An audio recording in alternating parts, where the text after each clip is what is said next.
சிந்தாமணி என்ற நூலிலிருந்து இன்றைய தினம் 111வது பாடலும் விளக்கமும் சிறப்பாக தொகுத்து வழங்குகின்றார் தமிழருவி வானொலியின் செந்தமிழ் தேனி தக்கோலமன் எல்லாதனையா அவர்கள் உத்தரமேரூரில் இருந்து. வாருங்களையா. தமிழே அமுதே வருவாய் நிறைவாய் தருவாய். உலகெங்கும் உள்ள தமிழ் உறவுகளுக்கும் ஜெர்மனி தமிழறிவு வானொலிக்கும் இயக்குநர்கள் தமிழ்வேல் திரு நைனை விஜயன் அவர்களுக்கும் தமிழ்ச்சுடர் திருமதி சசிகலா நைனை விஜயன் அவர்களுக்கும் நேயர்களுக்கும் மற்றுமுள்ள அனைவருக்கும் என் வணக்கம். விவேக சிந்தாமணி எனும் தலைப்பில் அந்நூலில் உள்ள பாடல்களையும் என்னுள் பதிந்த கருத்து தெளிவுரையும் வழங்குகிறேன். தக்கோலம் என் ஜலநாதன், உத்திரமேரு, தமிழ்நாடு. விவேக சிந்தாமணி பாடல் 111.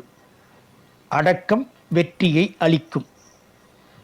வில்லது வளைந்தது என்றும் வேழமது உறங்கிற்று என்றும் வள்ளியம் பதுங்கிற்று என்றும் வளர்சுடர் பிந்திற்று என்றும் புல்லர்தம் சொல்லுக்கு அஞ்சி பொறுத்தனர் பெரியோர் என்றும் நல்லது என்று இருக்க வேண்டா நஞ்சு என கருதலாமே. அடக்கம் வெற்றியை அளிக்கும்.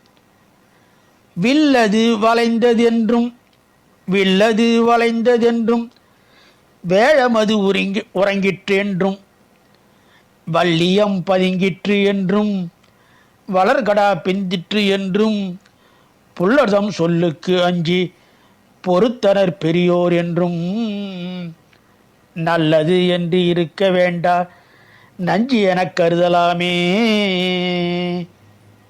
வில்லானது வளைந்தது, யானையானது உறங்கியது, புலியானது பதுங்கிற்று, நன்கு வளர்ந்த கடா பின் வாங்கியது, கீழ்மக்கள் சொல்லுக்கு அஞ்சி பெரியோர் பொறுமையுடன் இருத்தல் என்ற இவையெல்லாம் நன்மை அளிக்கக்கூடியவை என நினைக்க வேண்டா, அவற்றை நஞ்சு எனவே எண்ணுதல் வேண்டும்.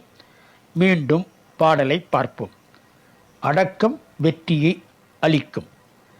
வில்லது வளைந்தது என்றும் வேழமது உறங்கிற்று என்றும் வள்ளியம் பதுங்கிற்று என்றும் வளர்கடா பிண்டிற்று என்றும் புலர்தம் சொல்லுக்கு அஞ்சி பொறுத்தனர் பெரியோர் என்றும் நல்லது என்று இருக்க வேண்டா நஞ்சு என கருதலாமே.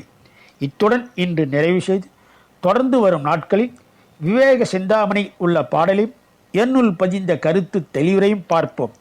வாய்ப்பளித்த ஜெர்மனி தமிழறி வானொலிக்கும் மற்றும் உள்ள அனைவருக்கும் நன்றி, வணக்கம். தக்கோலம் என் ஜலநாதன், உத்திரமேரு, சங்கத்தமிழ் இலக்கிய பூங்கா. இதுவரை கேட்டது விவேக சிந்தாமணி என்ற நூலிலிருந்து 111வது பாடலும் விளக்கமும் கேட்டோம்.